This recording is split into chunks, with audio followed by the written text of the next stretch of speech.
Ho ho ho, this is Navanad. Namaste to my fellow budget brewers. This is your budget pub stomper bringing you a Christmas deck talk.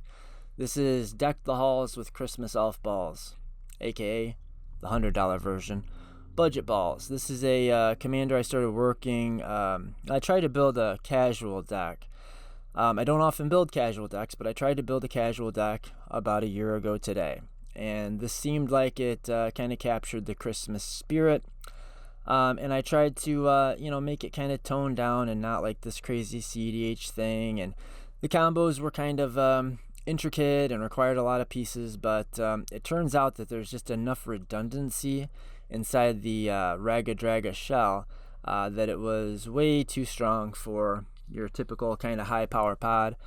Even with a kind of scrappy mana base and not a lot of money in it, it was like a consistent turn for when attempting deck, with a really good backup plan of beating people to death with elves a lot faster than you would think possible.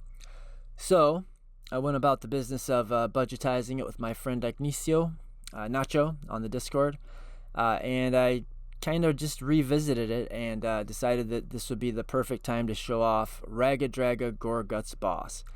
Now, I have not played this deck in a very long time. I do have it in paper, not this exact list, but a very similar list.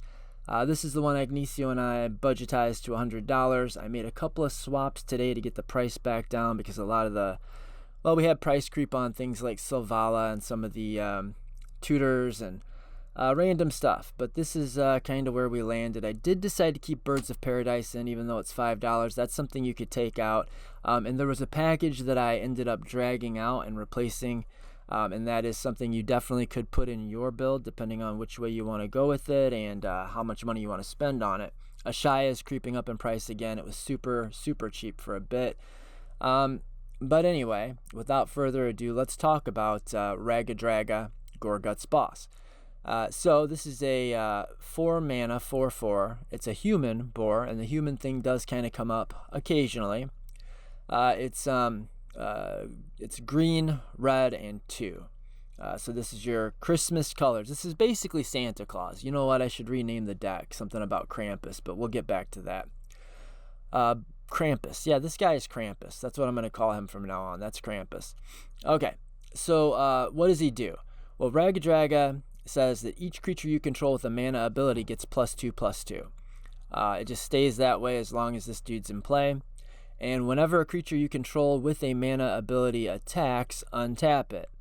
Now, people are brewing around that Dionysus, the new elf. And this is got some similarities with the new elf. It's a little bit different. This is whenever a creature you control with a mana ability attacks, untap it. But you can do some kind of similar things with it.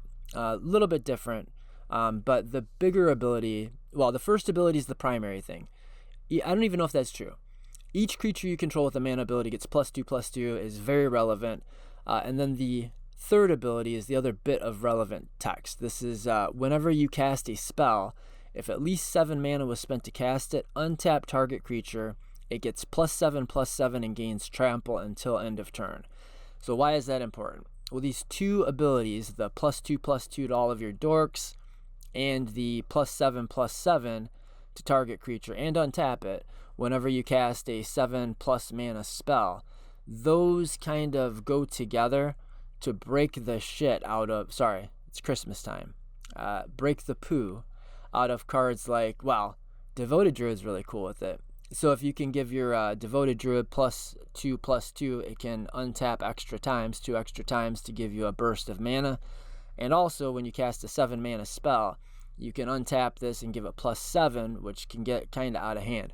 But this is not the main thing we're breaking. The main thing we're breaking with these abilities, with these two abilities really, the +2/+2 and the untap and +7 abilities are going to be guys like Heron Blade Elite, which does say whenever another human enters the battlefield, remember Raggadragga is a human, then this Heron Blade Elite gets +1/+1 counter added to it. So it's a 1/1 for 3 mana. If you cast your Goreguts, then it's going to get a +1 counter on it, making it a 2/2. But it's also going to get +2/+2 from the static ability of Raggadragga. And so it's going to basically be, and the ability of Heron Blade Elite is Tap to add X mana of any one color where X is Heron Blade Elite's power. So if we play this on turn 2, like we go Dork on turn 1, and we're loaded with Dorks in the deck, we go Heron Blade Elite on turn 2, Raggadragga on turn 3, then on turn 3, this guy can already be tapping for 4 mana. And 4 mana is a little bit of a break point in the deck. This maybe shouldn't have been the one I started with, because it's probably easier to think of all these effects as like Selvala or Marwyn type abilities. We want to load the deck up with creatures that can tap for mana equal to their power. And Selvala can do that. It can tap for mana of the greatest, it can tap for mana equal to the power of the greatest power creature you control, something like that. But if that is Selvala, like let's just say you cast a 7 mana spell and you untap your Selvala, give it +7/+7 until end of turn, it already has +2/+2. It's likely going to be your biggest creature, so you can effectively say it taps for, you pay a green and tap it for its power in any combination of colors with the Selvala, by the way. So this is the arguably the best one in the deck. Sometimes Marwyn is going to be your best bet. It's going to depend on what exactly you have going, but the nice thing about Selvala is you can make mana of any color, and you get draw triggers off of it, which does come up in a deck that you're actively looking to cram 7 mana spells in. But we've got lots of versions of this effect, and this is kind of one of the problems if you're trying to play this casually. It's just kind of too easy to get either. How many of these do we have? We've got no, that's not one. Cradle Clear Cutter. So this is it just taps for an amount of mana equal to its power. You can cast it for 6, but most of the time you'll be casting it for 3.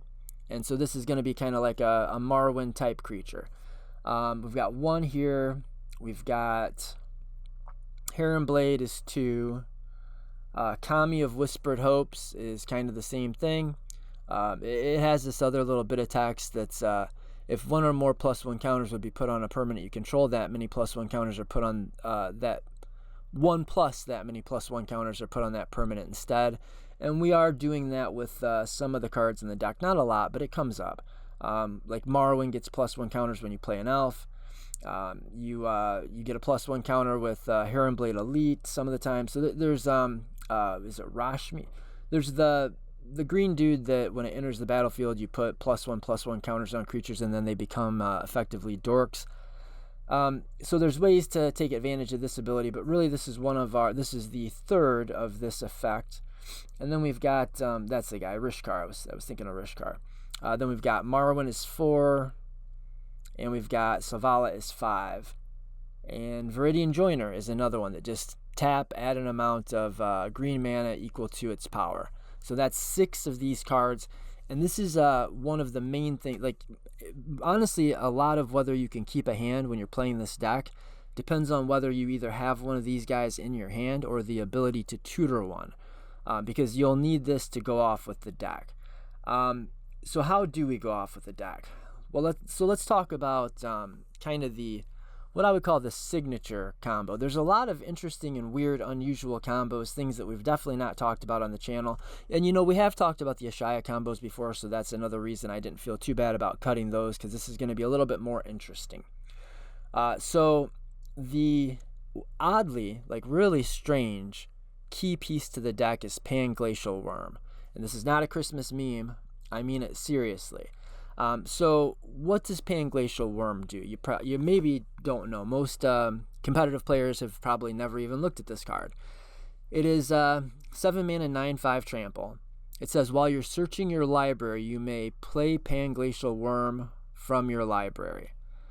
So if you have any tutor, if in a higher power deck, if you crack a fetch land, or I did include, I think, 1 or 2, one.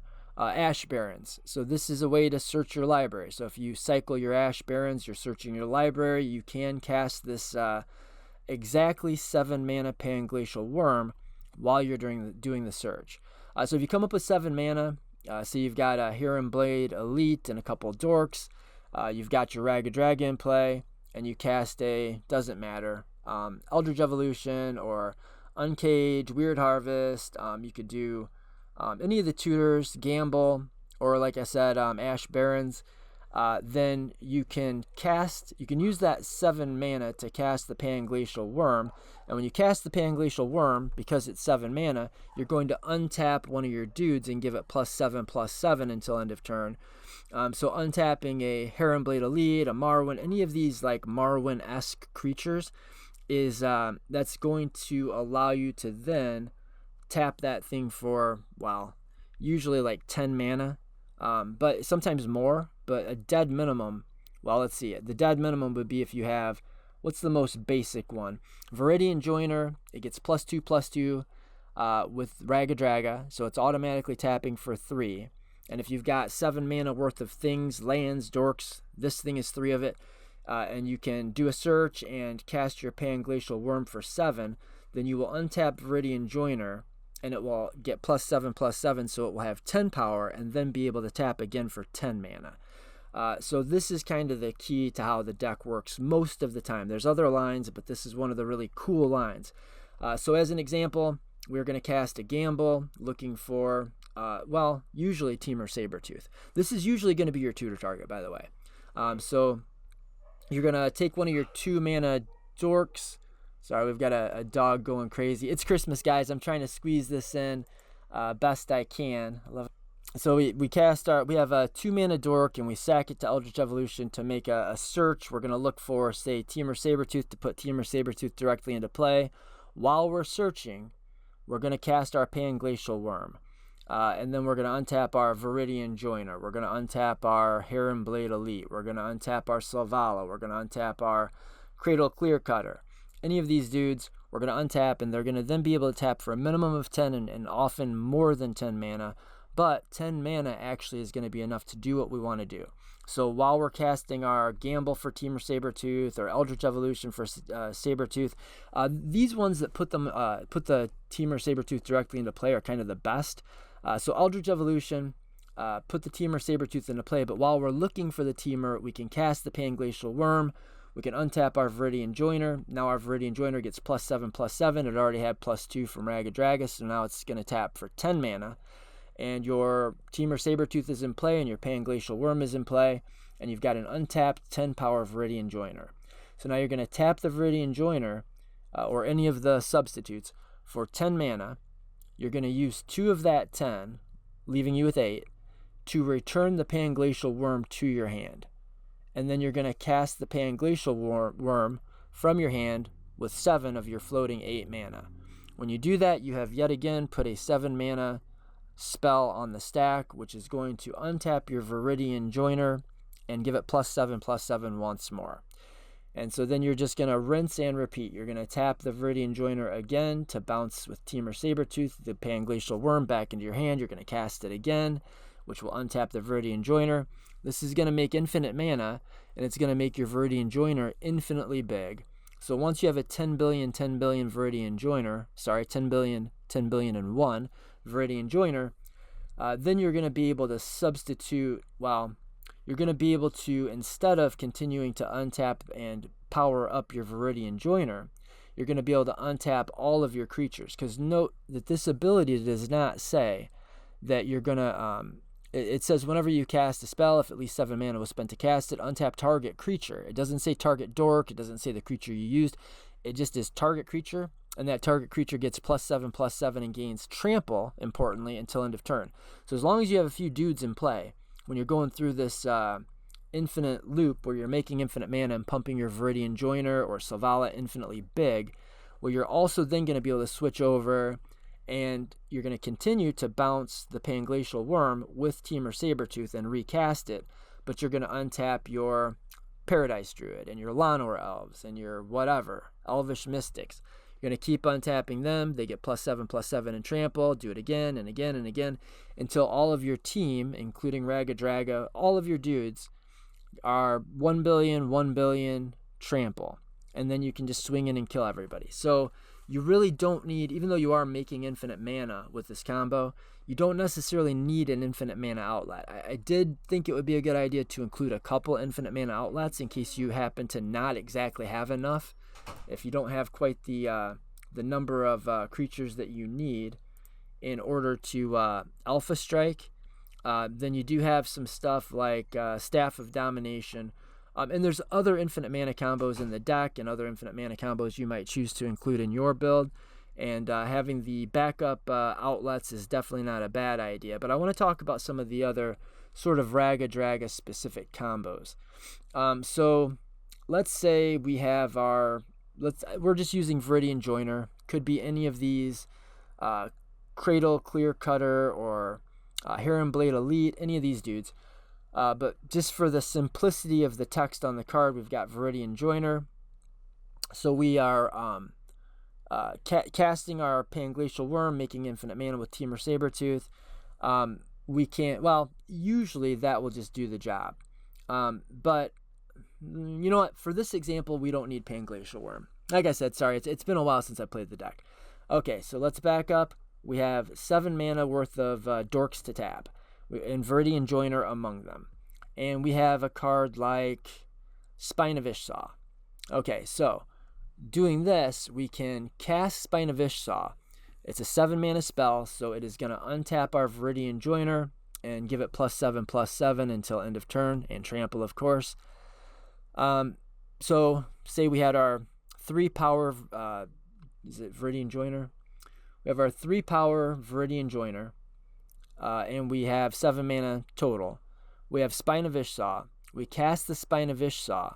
Now, once we cast it, we have a 7 mana spell that we've cast. We untap Viridian Joiner, and it has 10 power now. Spine of Ish Sah says, when it enters the battlefield, destroy target permanent. It also says, when it's put into the graveyard, return it to your hand. So what's the thing we're going to be blowing up with Spine of Ish Sah? Well, it doesn't say, when Spine of Ish Sah enters the battlefield, destroy another permanent. It says target permanent. So you're going to target the spine itself. So with your Viridian Joiner in play and your 7 mana, you're going to tap the Viridian Joiner. You're going to cast the Spine of Ish Sah. That's going to untap and +7 your Viridian Joiner. The Spine of Ish Sah is going to destroy itself. It's going to go into the graveyard.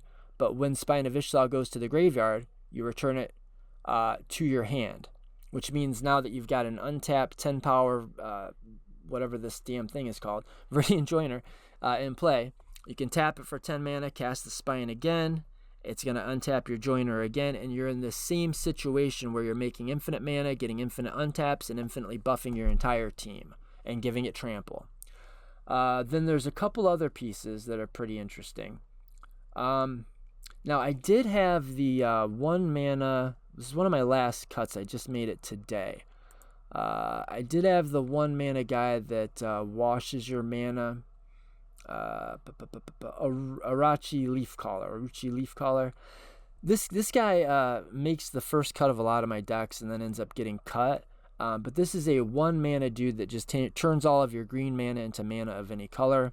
You could put it in. Because there are a couple ways to use it in the deck. I actually took it out when I put Selvala in, because Selvala can make mana of any color. Most of the time we're going to be tutoring for our Selvala effect anyway. And so I just thought it was kind of a little extra redundancy we probably don't usually need. The only real reason that I'd have that in the deck in the first place is for fanning the flames, and there's other ways to get this to work. But let's talk about the one we don't need red mana for. If we have Viridian Joiner and Worm Calling. So I did a search, Scryfall search, when I was building this deck, looking for red and or green spells that have X in the cost and buyback. And I found Worm Calling and I found Fanning the Flames. So imagine the same kind of setup. We don't need the Spine of Ish Sah. We just need Raggadragga, 7 mana, counting the Viridian Joiner that will tap for at least 3. So we're going to cast our Worm Calling, where the total mana value of the spell is going to be exactly 7. So the buyback is 3.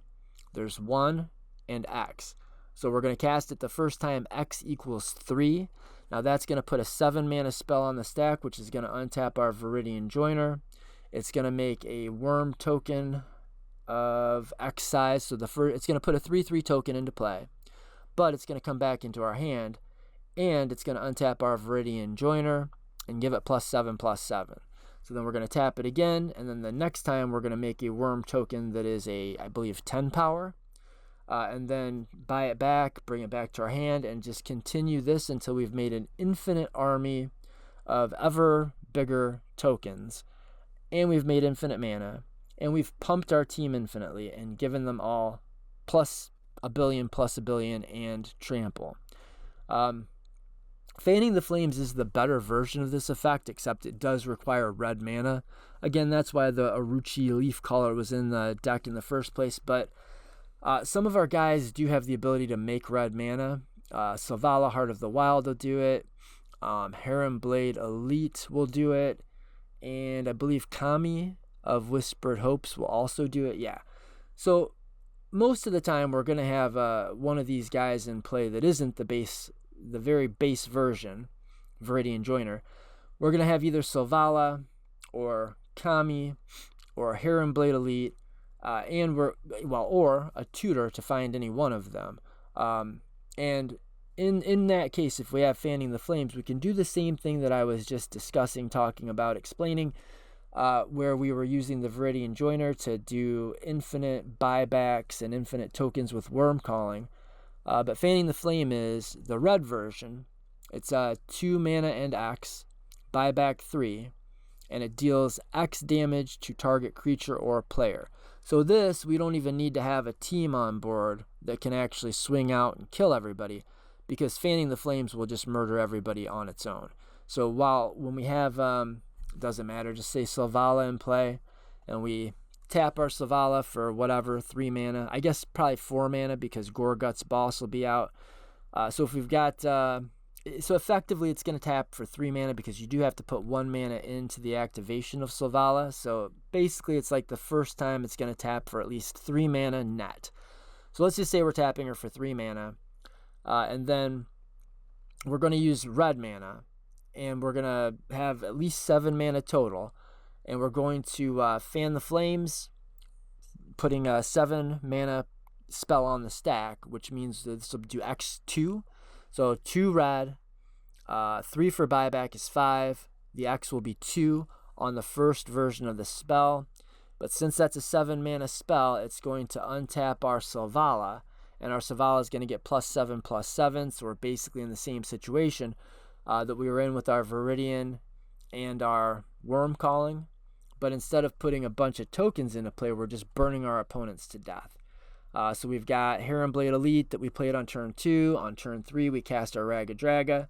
Then on turn 4, we're going to be able to go off, and Heron Blade Elite at that point will naturally, like the first tapping of Heron Blade Elite will make 4 mana. So we'll only need 3 additional mana to put our copy of Fanning the Flames on the stack, buy it back. So when we buy it back, we untap our Heron Blade Elite, tap it again, cast a bigger Fanning the Flames, target one of our opponents, buy it back, we pick it up again, cast it again, it goes back to hand, cast it again. And so we're going to be infinitely burning our opponents to death with Fanning the Flames, or we're going to use Worm Calling to make an infinite army of ever bigger creatures. Or probably most of the time what we're going to do is we're going to use one of our tutors to find Temur Sabertooth. And in the process of finding our Temur Sabertooth, we're going to cast Panglacial Worm, which is going to untap the creature that we used to cast the tutor to find the Temur Sabertooth. So if that's not clear, we're going to use our, what's one I haven't talked about much? We're going to use our Kami of Whispered Hopes, which is the one that adds additional +1 counters. We're going to tap it to add X mana, where X is of any color, any one color, where X is Kami of Whispered Hopes power. It's going to be at least 3, often 4, as long as we've got our commander in play. So we're going to tap the Kami of Whispered Hopes, and we're going to cast our tutor. Doesn't really matter what it is. My favorite one of late is Archdruid's Charm. Don't sleep on this. It keeps going up. Buy it before it goes up even higher. I cannot imagine that this card is going to stay sub $10 forever. I'm playing this in virtually all of my green-based CEDH decks right now, and I just think it's the best. This is one of the best cards that green has gotten in a long time. The green is a real cost, but if you can support green, you should probably play the card in your deck. It has too many modes. It's always useful. It's always a good top deck. You can search your library for a creature or a land card. And if it's a land, you can put it into play. Otherwise, you put the creature in your hand, then shuffle. Or you can put a +1 counter on target creature you control and then have it deal its damage to target creature you don't control. That's not a fight, that's a bite effect. So it's a creature removal piece. Even if you just have your commander out, you can put a +1 counter. That's another way to do +1 counters in the deck. You can put a +1 counter on Goreguts Boss, making it a 5 power thing, and you can deal 5 damage to target creature you don't control. So it's creature removal. Or it will exile target artifact, like the One Ring, or it will exile target enchantment. So, I don't know, are there situations where you don't want to tutor a creature, you don't have a creature that you'd like to kill, and you don't want a land that you, I don't know, maybe your deck is built around some land synergy or a specific land, and you don't want to exile an artifact, you don't want to exile an enchantment. I mean, it just does everything. Anyway, in this deck, most of the time what it's going to do is it is going to tutor for our Temur Sabertooth. And while we're in the midst of tutoring for our Temur Sabertooth, we're going to cast Panglacial Worm.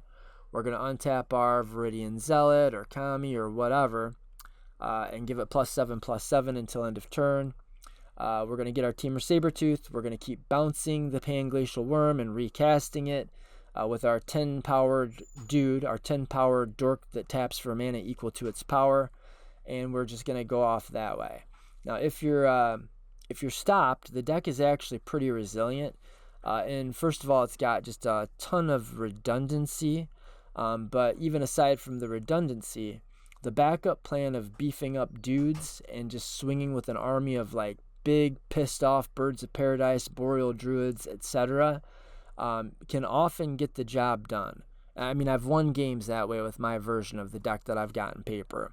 Another really, really good spell, like a perfect spell for the deck, is Tooth and Nail. If you have the mana to entwine it, you can find your... well, first of all, even if you don't entwine it, it's a 7-mana spell.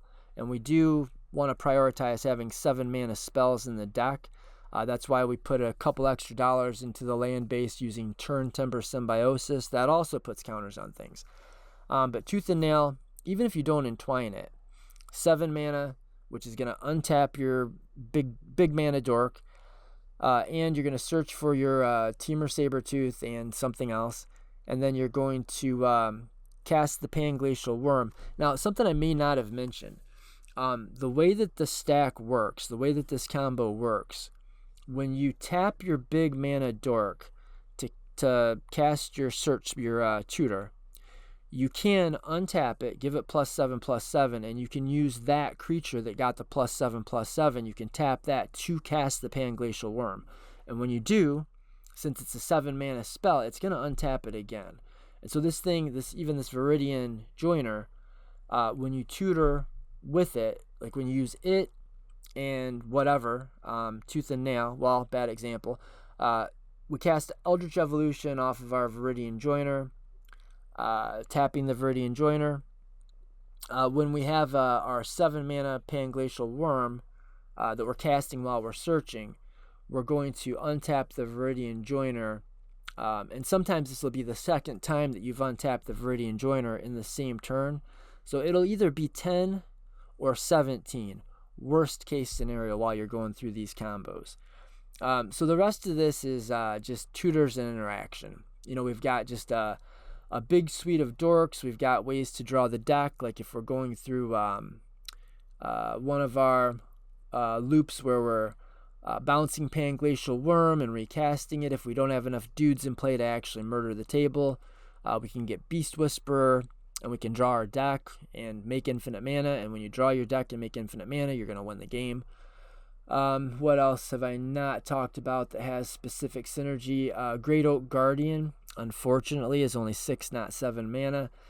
But it when it comes into play, it untaps all your dorks and gives them all +2/+2 until end of turn.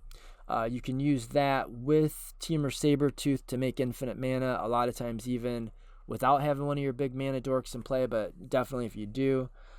We've got Kogla, which is just a good, kind of a nasty piece to have in the deck, and it's a legendary creature, which kind of powers up our time of need.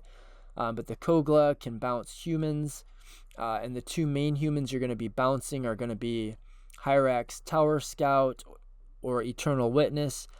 The Hyrax Tower Scout can just continually untap your Selvala or your Marwyn, untap it. So if you can come up with a way to make 6 mana with Marwyn, which is not hard at all, play a few dorks out, have Raggadragga in play. You can tap the Marwyn for 6 mana, cast the Hyrax Tower Scout, untap the Marwyn, use 2 of the mana to return the Hyrax Tower Scout to your hand with Kogla, recast it, so on and so forth, untapping the Marwyn, untapping the Selvala, whatever it is. So we've got layered combos in the deck. A lot of our kind of backup combos that don't involve the Panglacial Worm or just the 7 mana thing where we need a 7 mana spell to cast over and over are going to be things like just having a big mana dork, might even be Karametra's Acolyte with a Temur Sabertooth, or a Kogla with Hyrax Tower Scout, or Great Oak Guardian with dorks in play and a Temur Sabertooth to keep bouncing the Great Oak Guardian. Recast it, untap your dudes, keep making more mana, keep making your team bigger. So these are all like synergistic combos that have kind of interlocked. Well, it's just another one of my synergy soup decks, right? We've got kind of the +1 counter synergy. The Heron Blade Elite kind of leads into this Kogla or Temur Sabertooth bouncing Hyrax Tower Scout over and over, because then the Heron Blade Elite is getting a +1 counter every time you put Hyrax Tower Scout down, every time you cast it, because Hyrax Tower Scout is a human, which is going to continue to buff up our Heron Blade Elite.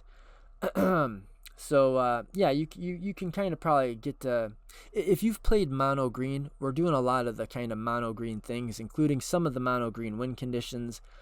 Now the main win conditions we've already gone over, but you also, like, if you have to win post combat for whatever reason, you can do that by casting your Eternal Witness and bouncing it, and casting it and bouncing it. So if you have infinite mana, you can use Kogla or Temur Sabertooth to pick up your Eternal Witness, recast it, pick it up, recast it, pick it up, recast it.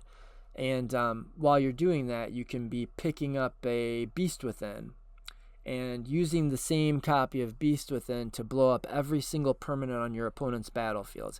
And a lot of times then what you'll do is you'll start picking up you'll Beast Within one of your own things, like a Mana Dork, and then you'll E-Wit the Mana Dork into your hand, cast the Mana Dork, do the bounce thing again with Eternal Witness to pick up your Beast Within, and then whack your Mana Dork, making a 3/3 Beast. And you'll just keep doing that over and over until all of your opponents have nothing but 3/3 beasts in play. It blows up even their lands, and you have like an infinite army of Beast Within tokens, just made off of the back of the same one elf that you've murdered and regurgitated over and over and over. So Eternal Witness loops are one way to win the game. If you have Kogla and Temur Sabertooth and Eternal Witness, and this isn't like Magic Christmas Land. First of all, it's like just something you can naturally draw into because there's so much redundancy and layering in the deck. But also, if you just have one tutor, you can cast the tutor to find Eternal Witness. You can cast the Eternal Witness to pick up the tutor. You can cast the tutor to find Temur Sabertooth. And now you can bounce the Eternal Witness with the Temur Sabertooth and pick up that same one tutor and just use it over and over and over to assemble whatever you need. But if you can get into a situation where you've got Kogla, Temur Sabertooth, and Eternal Witness with Beast Within, then you can blow up all of your opponent's things with the same one Beast Within. And then you can use Temur Sabertooth's 2 mana ability to return a creature you control to your hand, to return Kogla to your hand. Recast Kogla and fight one of your opponent's 3/3 Beast tokens. Bounce it again, play it again, fight another 3/3 token. So you just got done turning all of your opponent's permanents, all of them, into 3/3 tokens, and now you're going to use Kogla and Temur Sabertooth to wipe the board of all of those 3/3 tokens. And if you feel like you need to, you can make yourself an infinite army of 3/3 tokens, and your opponents will scoop them, but if they don't, they've got nothing, you've got everything. Yeah, so that's kind of the, what are some other things worth even talking about? There's a lot going on in the deck, really. But Regal Force, 7 mana, so you can cast this, draw a bunch of cards, untap your big mana dork, give it +7/+7. Depending on what you're drawn to, maybe you can tutor for Temur Sabertooth and start winning that way, or if you have Eternal Witness and or if you have Temur Sabertooth in play already, you can bounce the Regal Force with the Temur Sabertooth, and when you cast the Regal Force, it untaps your Viridian Joiner, giving it +7/+7, which is going to allow it to tap for 10 mana, cast the Regal Force, draw a bunch of cards, untap your Viridian Joiner. You're making infinite mana and drawing your deck that way. So there's a lot of synergistic soup stuff going on with the deck. Then we've got some interaction and protection spells. A Braid. It's 11 cents and it's super good to just destroy things that are holding you back. Archdruid's Charm does a little bit of everything. Autumn's Veil, Beast Within, Bolt Bin because your commander is a 4/4. Court of Calling is another 2 battlefield tutor, which are the kind we really like to find our dude, our Temur Sabertooth, our main guy. And while we're finding the Temur Sabertooth, again, we're able to cast the Panglacial Worm. Guttural Response is a really nice little budget kind of a counter spell. Signal the Clans, we've got so much redundancy that searching our library for 3 creature cards, reveal them. It usually doesn't matter which one you actually keep or which one you return. It doesn't matter because you're just getting 3 of the same things. So in decks where you're using like a high level of redundant, like the same kind of creatures, which this definitely is, Signal the Clans is just a really good, and it's an instant speed, only 2 mana thing. So you can cast your Panglacial Worm while you're doing this. You're playing all of the dorks. So Vitalize is like a mega ritual. Vines of Vastwood, Invigorate. These things can sometimes protect your stuff, and sometimes they just pump up your Selvala or Morrowind to make it tap for extra mana. They can sometimes even be used in kind of interesting ways, like Vines of Vastwood. If somebody's playing Niv Mizzet and they go to put a Curiosity down on their Niv Mizzet, you can cast Vines of Vastwood. Target creature can't be the target of spells or abilities your opponents control until end of turn. So if you cast it just for its 1 mana cost, while somebody's trying to do kind of an A+B combo, like they're trying to target their Niv Mizzet with a Curiosity, you can make that fizzle. Or if your opponent has a Kiki Jiki combo they've assembled and they go to target one of their creatures with their Kiki Jiki, you can instant speed Vines of Vastwood, the thing that they're trying to target with the Kiki Jiki, and fizzle that and stop their combo. So on. What are some other? We've got the Summoner's Pact is great because it's 0 mana and you're likely going to be winning the game on the turn you're doing your tutoring anyway. Nature's Claim, just a nice little piece.